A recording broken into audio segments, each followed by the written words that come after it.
The two main men, Raheem and Kai. Raheem, you delivered a big performance tonight. Yeah, it was a massive performance. We had to dig deep, and we took our chances. You know, recently we haven't had the luck, and you know, tonight we felt it as a team, and we knew we could do it. And Kai done it in the end. Kai done it, yeah. Bit of drama out there. So when you hit the post with the first penalty, what were you thinking? I don't know anymore, but I just thought, oh no, I don't know. But then obviously, you know, the referee, let me retake the penalty. So, of course, I was a bit nervous, but at the end I scored, and that's the most important. Yeah, it takes a lot of courage to step up again. And not only did you do that, you put it in exactly the same spot. Yeah, I mean, I tried to wait, you know, to look at the keeper. And, yeah, I saw that he's going to go again for this side. So, obviously, the second one was a bit easier. Raheem, you didn't think about picking up the penalty yourself, did you? No, the second time, definitely. But I see Kai shoot penalties a lot of the times in training, and, bro, I was so confident. Even though he missed the first one, he knew exactly what he was doing, and he was confident again, and we knew he was going to put it in the back of the net. Your goal in the first half was absolutely vital. It kind of brushed all the cobwebs away. Yeah, a little missed kick in first touch, but then it landed perfectly, and then, you know, that set us on our way to build on that performance. That's another point. Are you going to build on this now? Because that's two wins, and this one was aggressive and on the front foot. Yeah, of course we have to. You know, I think the last few weeks were hard for us. You know, we lost a lot of games.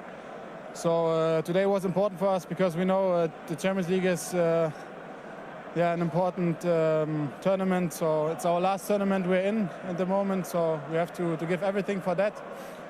And today we showed character. We showed that we want to win this competition again, and that's the most important. And now we have to build on this and also win games in the Premier League. Congratulations, men. Thank you very much. Well played. Yeah, well played, those men. Let's just talk about Kai Havertz taking that penalty for the second time. I mean, that takes some bravery, right? Yeah, to be fair, he stepped up. He showed real courage and composure to step up, put it in the same place. I thought he was brilliant today. You know, he gets a lot of people say as a false nine or playing in different positions. I just thought he delivers. I thought he was absolutely fantastic. They showed real composure in big moments. They need somebody to step up. Raheem did it in the first half. Kai Havertz in the second.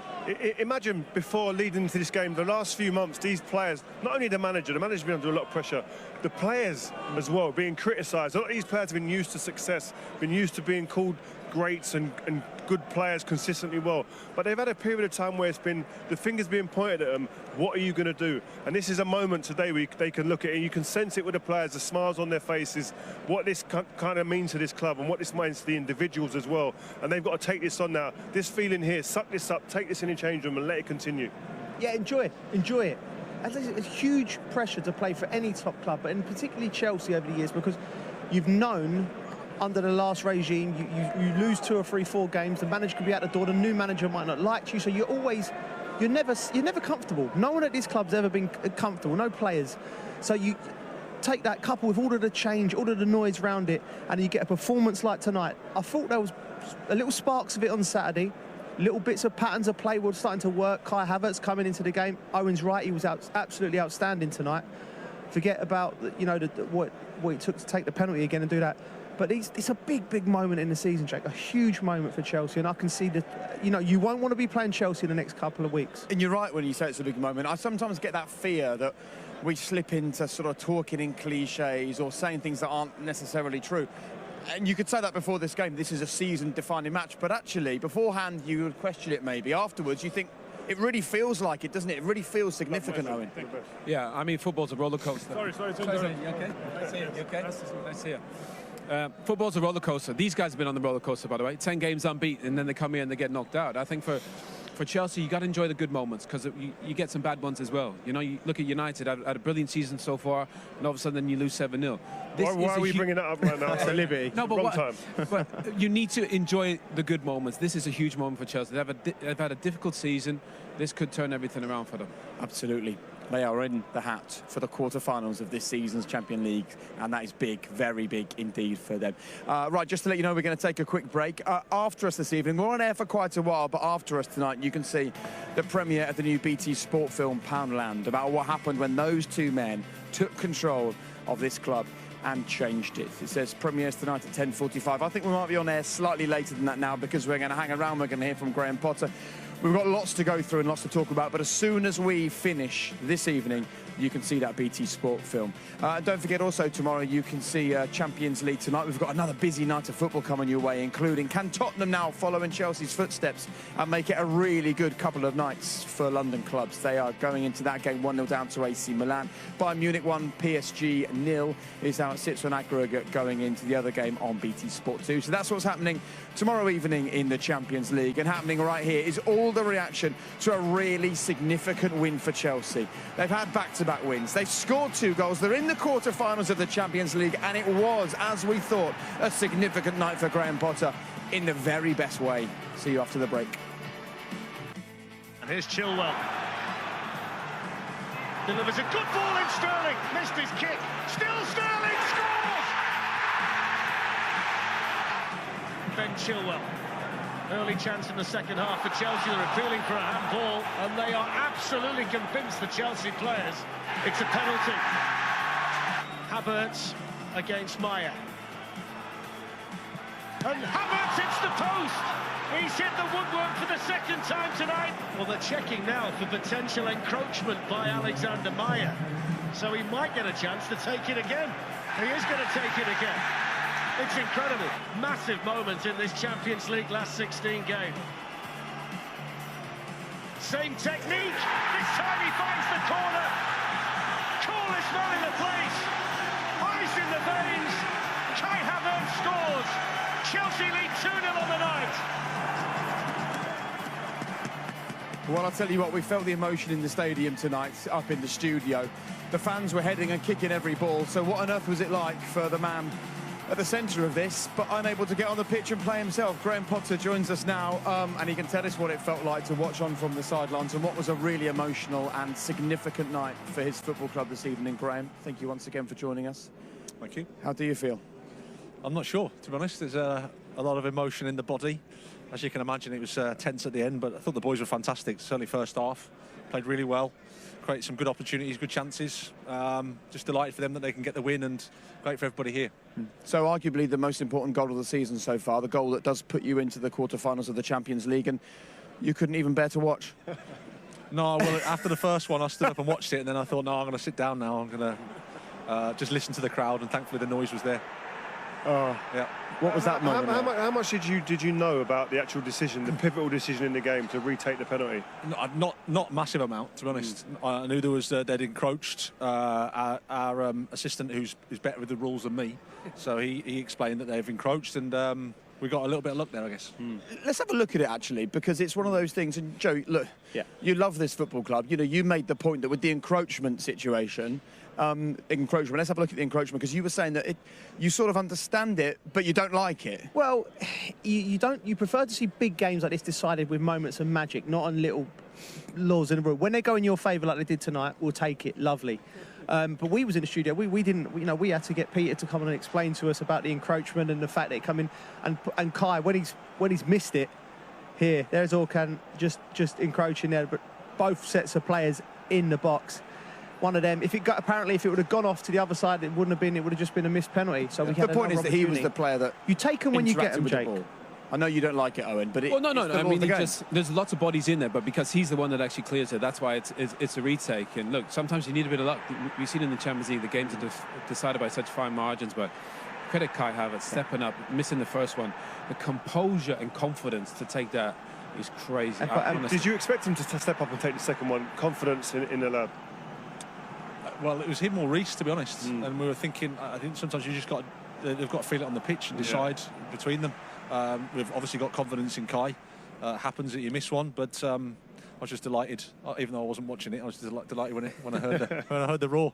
He's got a great habit, Kai, of big moments. We've seen him score the winning goal in the Champions League, and we watched him with a great view from the studio. There was a little melee about who was going to take. I think Raheem was there, Reece was there, and he grabbed it with real meaning, and I thought, yeah, he's going to put this away. But to do the exact same technique was fantastic. Yeah, no, it was not for me taking penalties, to be honest. So I'm in awe of anybody that can and take it in that situation. It's fantastic. What's it been like in the change room? I'm interested. The feeling out here was like this meant something. There was something special about this today. The way the fans stayed around and the energy here, was that translated into the change room as well after? Yeah, it was. There was a fantastic feeling in the dressing room. Really was. Everyone's delighted. We've been through a tough period. Yeah. And obviously this competition means a lot to us. So we wanted to progress. We wanted to get into the last 8, which we've done. And now it sets us up for a good few weeks. Can you talk us through the process now of making sure that this result, this quarter-final place in the Champions League, filters forwards, that it has an impact on the rest of the season? Well, simply you just have to recover and prepare for Saturday. I think we play Leicester on Saturday, so that's where we have to do our work. But it's great for the boys, you know, like just there's two wins, 2 clean sheets. After a tough period, you know, you get those sometimes in life. It is what it is. It's how you respond, and the players have been fantastic. Graham, you must have been really proud of the way the players kind of approached the game. Really aggressive on the front foot, created so many opportunities. The front players looked like they were all interchanging positions, and Kai Havertz and Joe Fia, everybody looked like they had a hand in the attack today. Yeah, I thought it was important that we could put some pressure on them to not let them build up and try and get the crowd with us. You know, a few tackles, win the ball back high. You can attack them when they're a bit unorganised. So that was the thinking. It's not easy to do because they're a top team and they're playing with confidence. I think they're won 10 straight games before this. So, you know, they're a tricky side to play, absolutely. But again, credit to the players who were fantastic, gave everything. And in the end, I thought over the 2 games, I thought we deserved to go through. Yeah, absolutely. Look, we'll let you go, but such is the pressure and the relentless nature of this job that it's kind of constant. But tomorrow evening, you can watch the Champions League, maybe with a beer, maybe with your feet up, and just take a moment, right? Thank you. I'll do that. Congratulations. Thank you. Pleased for you. Guys, thank you. Take care. Thank Good you. luck. Well done. Thank you. Well done, Graham. Thank you. That'll be a nice moment for him tomorrow night, won't it? He can now just watch the rest of this round unfold. Till he sees you on telly again. Unbelievable. Have you got a night off tomorrow? I have, mate, I have. But you can actually relax into it. I don't imagine he's had many days in the last couple of months where he's actually been able to relax, especially after results. He's been questioned, the finger's been pointed at him and his team, and he's having to sit there and read and look at the people that are just like dissecting every single move that he's made. Today, he'll be able to sit back tomorrow, wake up and go, you know, I don't mind reading and looking at all of those positive comments. Yeah. I can't believe that. I didn't think you could tackle. You clearly can. Let's have a look at the Raheem Sterling moment in that first half. And just to remind ourselves that we were thinking this was deja vu again. This is creating, not taking chances. And then he finally put the ball in the net. Yeah, I mean, to be fair, they were really good in transitions. I mean, that little back heel from Havertz is absolutely brilliant. And then Kovacic, you know, dribbling with the ball there. Chilwell picks up the pieces. But just all... Chelsea attacked with so many numbers, and I thought that was a really, really good thing. They were looking, trying to score. It doesn't matter who was in there. They were getting bodies in the box. And I just thought that was a big difference. And credit Graham Potter. You know, he wanted them to score, and he wanted to make sure that they flooded the box with bodies. And look, Joe, within there, 5 bodies, it's exactly what you want. Yeah, exactly what you want. And also, you have to remember as well, the big criticism for this group is not finishing and players being low in confidence, but that just shows purpose. You've got 5 players in the end there, good occupation of the box. He's set up lovely for Raheem. And when he put that in, I mean, he scored hundreds of goals in his career for Raheem. I bet you that one felt as sweet as any, because it's been, this club needed it, this team needed it, and you can't begrudge this Chelsea team with a bit of luck. I've watched them in the last few weeks, and it just, the rub of the green's not been with them. Tonight they got that. We've spent the whole of this Champions League season so far saying that, unlike in previous years, there's no real sort of standout 2 or 3 teams that we think are going to be in the final. Like, suddenly there's a real opportunity for Chelsea to win this competition. Yeah, I wouldn't put them anywhere near being favourites, no disrespect, just because of the form and where other teams are in comparison. But the difference this result could make, we don't know. The difference this result can make is for the confidence right now is great. But we'll see again, you've got to take it game by game. You can't look any further than this weekend. Look to this weekend and get this game out of the way. Chalk another one off. Another clean sheet maybe, another 3 points, and they can keep building that confidence. All right, well, look, it's been great from a Chelsea perspective this evening, but you may well have seen while we've been talking with Edin Terzic walking past us with a face like thunder. As we finished the game, we had Emre Can here talking to a journalist for another publication. He looked absolutely furious. Jude Bellingham was down there a moment ago.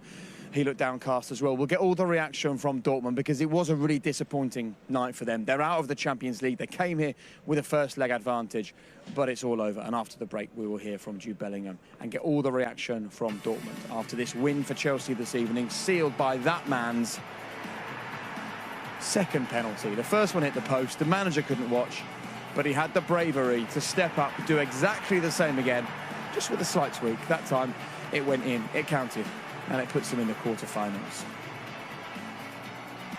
It's the full-time whistle, and it's a great night for Chelsea. And the best night so far at Stamford Bridge for that man there, Graham Potter. They're through to the quarter-finals, and Stamford Bridge is alive with joy and celebration. What a lovely shot that is for a man who's openly admitted the pressures on himself and on his family, enjoying the moment there at the final whistle. But while the Chelsea boss was delighted, it was a difficult night for the Borussia Dortmund manager. Let's hear from him now. Edin Terzic is talking to Des. Commiserations, Edin. Is that hard to take tonight? So first of all, fair play to Chelsea and congratulations. It was two very tight games, and in the end, on this stage, inches are deciding about going to the next round or not. I think both games been very close for both teams, but in the end of the day, they deserved it. But I think we could have also deserved it tonight. What did you make of the penalty? Look, I'm responsible for the performance of our team and my performance, and I don't want to talk about the referee. The only thing I think, because it's now the third time that your colleagues are asking me the question, I think it was a tight call and a harsh decision. But this is how it goes. The game in the first half was pretty balanced, but then the Sterling goal seemed to change the atmosphere. I think the first 10 minutes. You can feel the power, not only from Chelsea, also from the stadium. But after that, we took a bit of the control. We had more ball possession. And then it was an open game on both sides. They scored it. We didn't. In the second half, after the penalty decision, it took a while. But then after 52 minutes, we had one clear-cut chance of Jude Bellingham to get back into the game. And after that, we took the control. Then there have been a couple of moments where we have to defend on counter-attacks, many of them been offside situations. But we couldn't create too many clear-cut chances. And if on that stage, if you have your 2 or 3 opportunities and you don't finish them, it's going to be hard to go to the next round. Plans were sort of thrown up in the air a little bit after about 3 minutes with Brandt going down and Adeyemi already being out. You lost a couple of pace setters there. Yeah, Adeyemi and Brandt and also our goalie. So these are the 3 players that have been in form for the recent weeks. But that's also part of the game. And we adapted well. Gio came in and then took over the position. And we have enough quality in the team, and that's the good thing. If you see before the season, if you compare both teams, but I think these 2 games, and this is what we want. We don't want to compete with Chelsea on the transfer market. We want to compete with them on a match day, and I think we did it twice. Thanks very much. You're welcome. Listen, there's no doubt it was closer between these two, but I sort of get the impression that in the coming hours, there'll be more and more frustration from Edin Terzic because they took the lead coming into this game. They had so many chances as well, didn't they? Not just early on, but at 2-0 just to try and take this game to extra time. Well, that wasn't the best Dortmund. You could see, obviously, missing a goalkeeper was a huge one. Injury going off early in the game, but actually they did create a couple decent opportunities. But, you know, Dortmund are a better side than this normally. And I think you have to credit Chelsea. You know, they're defending pretty well. Jude will want that one back. You know, that falls to him beautifully. I think he just rushes it a tiny bit, thinks Koulibaly is going to get there sooner than he does. But it was a big moment in the game. Why didn't we see the best of Dortmund tonight? Don't know. To be fair, that's Dortmund, with the utmost respect, they're a little bit like that. You know, they put in so much hard work, and then in the big moment, it's sometimes not there. Is that how you felt when you was in Germany when you played? You obviously played at Bayern Munich. Yeah. That's you know, that's how it was. You know, sometimes in the big moment, you got to get the job done when you need it. And you know, the teams that win, they do that. Dortmund, they play beautiful attacking football. Terzic to turn this team around. No one. They're the form team in Europe, Jake. 10 games unbeaten, absolutely flying. But it just felt like this was too much for them. They huffed and puffed. They played okay, But Chelsea were the better team, I think. There was a bit of an element actually early on as with a bit of sort of rabbit in the headlights. I mean, the atmosphere in here was jumping. In that first 10-15 minutes, they were caught cold a bit, Dortmund. Yeah. Well, they should be used to a great atmosphere. They play in one of the finest stadiums for that in Europe. I think it was the intensity of Chelsea in the first 10-15 minutes, coupled with the stadium rocking, coupled with the fact they've got a young team predominantly, and like Owen said, they fall down a lot in big moments. You know, and I think credit to the manager. He come out there and he said we competed with Chelsea over 2 leagues. He said, but we can't compete with them in the transfer market. And I think that's fair of where they are as a club. It's fantastic for them to get to these late stages, but ultimately when they come up with against a Chelsea or a PSG or a Liverpool or Man United or someone like that with a quality of players there, like that, them players will make the difference and they will hurt you. I think Graham Potter hit the nail on the head. I think they noticed that they are good in possession. They are quite a free-flowing team when they're going forward, but they do leave themselves quite open when they do that. And if you can, in transition, hit them and be direct, you are going to get chances. And a lot of the chances created for Chelsea in the first half especially was from that.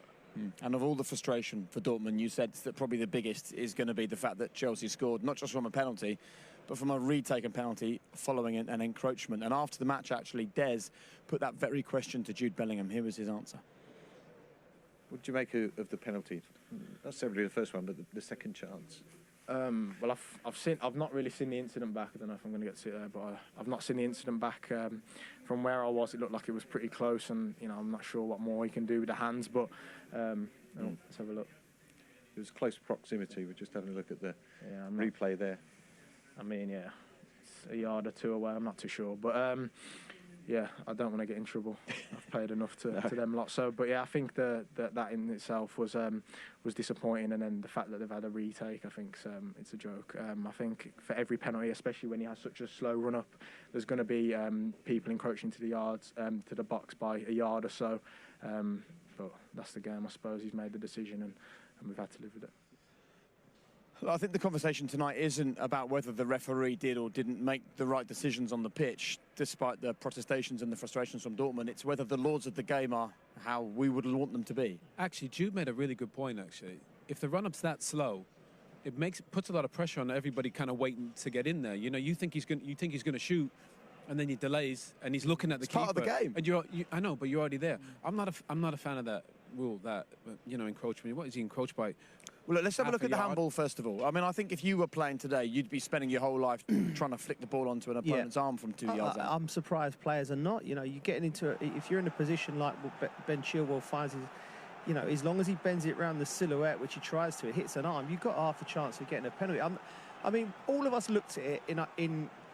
I don't know how that's a penalty. Yeah, all of us looked at it initially and went, no, he can't give it for that. But laws of the game. Crossing it, Joe. It's not really going anywhere. It's just. I just don't think. I don't know. You can't get your hands out of the way of the penalty. You understand when someone takes their hand away from their silhouette, from their body, and it's out really wide and far from them. You don't think he could have made more effort to get his hand out of the way of the ball? No. No. From me to you, if I threw a ball at you from here or kicked a ball from you here, you're not getting your hands out of the way.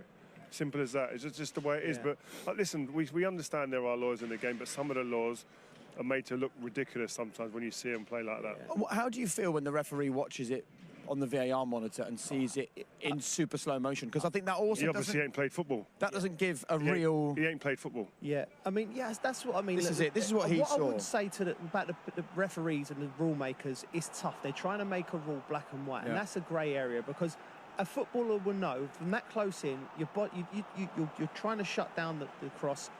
Your arm's going to spin that way naturally. If the ball's hit, is nothing intentional in that. So, you know, they're trying to make a rule for something which needs to have a feel to it. It didn't feel like a penalty, but I'll take it. You know, what they're trying to do is they're trying to almost take every single element of positivity or the front foot from a defender's point of view away. They want a defender to now go in, and I keep seeing it, and I hate it, and seeing defenders to go with their hands behind their back when there's no balance. How are you going to be able to use your arms for balance? You can't. So they're making the advantage to be completely in the attacker's favour. Yeah, and that must be a rule made, you know, or from someone who doesn't play football, because anyone who knows anything about defending or football knows that if I saw a defender in my time and I saw him do that, I'm running at him. Yeah. I'm trying to drop a shoulder because you need your arms to balance. You need them. But the one thing I would say is about the penalty, the ref should look at it in real time. I don't like looking at it in slow-mo because when you look at it slow-mo, it actually looks like a pen. Yeah. But in real time, when you're out there, when this game's full of 50,000 people and the game's quick and fast, and like Reece said, you're trying to get there, there's not much he can really do, I don't think, with his arm. So I think they should look at it in real time and then look at it maybe in slow-mo after the fact. Yeah. And then we come to the encroachment point. And just to be absolutely clear, the situation here is that the player that encroached, and there were a few of them, but one of the players then directly involves himself in the play. He clears the ball. You know, if the ball had hit the post and gone out for a goal kick, not a problem. If a Chelsea player got to the ball first and blazed it over, no problem. But he clears the ball. He has a direct impact, and he is in the box. But again, who comes up it's with this frustrating, rule, but it is the law. I mean, half the players are encroaching, by the way. Yeah, but he's the player that touches the ball. I get that, but because it falls to him and he clears it, that's why it's a retake. Yeah. I understand the rule. I just don't really understand why it's a poor rule. I think it's a bad rule. It's a terrible rule. Just because it goes to him, and the ball goes to him, and he kicks it. What's he not supposed to kick it? But if you didn't have that law, though, the other players would be streaming forwards towards the ball. They'd be almost on the keeper by the time it's taken. No, you have to have them outside the box. It should be that if all of you are in the box, then I think it should be null and void. The penalty should stand. But if it's your player, if the opposing player is in the box in a yellow shirt, we can see. But then we'd get into a situation where you'd be watching it, trying to count how many players are in the box. What was so wrong before? When the rules were before, when we were playing, what was so wrong about it? Were you allowed in the box on a penalty when you were playing? It was just go on, let the ball go in the net. Let's go. If it came back out and everyone was in the net, maybe then you'd look at it.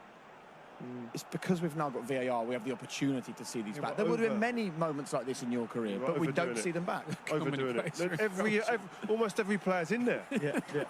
It is. I understand it is the rule. That is the by the law. He's gone by the letter of the law. I understand it, but that doesn't mean to say that we have to agree that it's a good law. I'm not saying you do. You're trying to make us feel that. No. I'm just saying the referee correctly applied the law that's there. Whether the law should be there or not. It's a bad rule. It's a bad rule. All right. Well, a difficult night for the Laws, but a good night for Chelsea. And I'll tell you what, also a great night this evening for Benfica as well, which means it's a difficult night as well for Scott Parker. There's all kinds of rumours swirling around about his future after another difficult night for him. Only 2 wins in 12 since he joined Bruges. After the break, see all the goals from the night's other Champions League game, Benfica against Club Bruges. That comes next. Welcome back. Thanks for sticking with us. This was what was going on for us whilst you were on the ad break. Jude Bellingham came over, had a bit of a chat about his frustration and disappointment this evening. He talks brilliantly, doesn't he? Yeah, I mean, we always say he's so impressive when he does interviews, but just listening to him there, he's got a real good charisma about him. He's got a good aura about him. Really, really humble. And you need that to be a top player, and you can see there's a steeliness underneath all that. Talking of being humble, Owen was discussing his enjoyment of playing football in Germany, wasn't he? Yeah, he just said that he thought he'd left Germany because it was too easy for him. He just kept winning trophies. He wanted a challenge. And he comes to United and won a The lyrics I'm hearing tonight is unbelievable. No, but for real, it came up because Jude was actually saying we're pushing them to win the trophy, and I said it'd be good for the league. You know, Bayern have won the league 10 times in a row. I swear, that's the reason I left. I wanted to come to a different league because Bayern always win the league there. And that's fair enough. You wanted to challenge yourself. And Jude will do the exact same at some point. He'll want to come and test himself with the big hitters, and he'll want to win a Champions League. Look, Dortmund get there and they get into the knockout stages, but he's up there with some of the best players, and he'll want to win a Champions League trophy. Did you get captain's vibe? You know, just talking to me, you got captain's vibes from him. You know, he's got that kind of aura, hasn't he? There's an authority with the way he How long carries himself. can Dortmund keep hold of him? I mean, this is another season where he thinks, look, we're challenging for the Bundesliga. I don't think it's about them. Champions League, I don't think it's about them wanting to keep hold of him. They've got a business model where a player becomes a certain stature and there's a certain value, and they're very open and happy to sell. And I think he's probably at that stage by the end of this season. They do it every other season. They've done it with Haaland before, and they've done it with Aubameyang. They've done it with Dembele. Numerous players over the years. Man, someone's going to get a great player, aren't they? Imagine being him now, though. Literally just the pick of Europe. Have who you want. That's going to be a great summer for him. Sit down and decide where he wants to play his football. Brilliant. Well deserved. What a lovely and polite young man and a great footballer as well. Right, let's take you to the other game this evening. Adam Summerton and Steve McManaman were watching this one. It was Benfica up against Bruges. Look, it's been a really hard start to life for Scott Parker in charge of Club Bruges. However, there was a chance tonight to overturn a 2-goal deficit and take his new club through to the quarter-finals of the Champions League. Boy, he needed it. This is what unfolded. I have to ask an unpleasant question, but do you think you will still be there on Sunday, Mr. Parker? I'm not sure, Peter. I can't. I'm not in control of that. Because the coach usually got this feeling that it's about that we're near the end. Yeah, look, I understand why you asked me the question. Yeah. Of course, doing that question's probably been aimed at me for some weeks now. Yes. and probably that momentum has picked up, and the way that is. But I can't really control that at all. I'm not in that power position to understand it, and you're asking probably the wrong person in that. What I am is I'm fully committed in trying to turn this corner around, and that's what I'll do. Clearly a difficult night this evening for Scott Parker and his club. Fair play to him for coming out and answering those questions. And it's a shame, isn't it? 2 wins out of 12. And, you know, you see an English manager go abroad and chance their arm in the Champions League. It was a really big couple of games, this, for Bruges. And to see it fall apart the way it has is a real shame. You're rooting for him. He's an Englishman. We've all played with him. He's a great lad, Scotty. You know, he's had 2 promotions out of Championship. And he's sitting there probably twiddling his thumbs out of work, and Club Bruges have called him, and he's took the job on. It's brave, it's bold. It hasn't worked out as yet, whether he survives or not. You know, it's a tough job. Yeah. You're going to another country, different language. We need more coaches, young coaches, you know, like Scott, who can go out there and give it a go. And he'll be back. If he does lose his job, I'm sure he'll be back. And he'll become a top manager. We send him all our best. Look, we've got about a minute left. Let's do 30 seconds on the games we're doing tomorrow night. You've got a big match. How do you see it unfolding? Massive game. I mean, Bayern were the better team, but Mbappe came on, and then it looked like a completely different game. So Mbappe's fit with Messi, but I think Bayern are favourite. But any game with Mbappe in it, they got a chance. Are you calling Bayern on that one? Yeah, Bayern. Yeah, the Bayern are the better team, more complete team. Funny that. And we're going to be in North London, just a few miles away from here. Yep. Can Tottenham overturn it? I think they can. I think if they use the fans and the energy, we saw that today. The energy here plays a massive part if the Spurs fans can get behind their team. But the Spurs players have to do something. They have to be aggressive like we asked for here. They gave it to their fans and they responded. If the Spurs fans can do that and ignite that stadium with the quality of a Kane and a Son up front, they're always going to have a chance to win that. I think it's going to be a cracking atmosphere. Yep. So lots of football for you tomorrow. We're going to be in North London for the Spurs game. Owen's going to be covering Bayern up against PSG. Another of those wonderful, busy weeks of European football here on BT Sport from 4 rather chilly gentlemen who've had a great night of football. Thanks for joining us. See you very soon.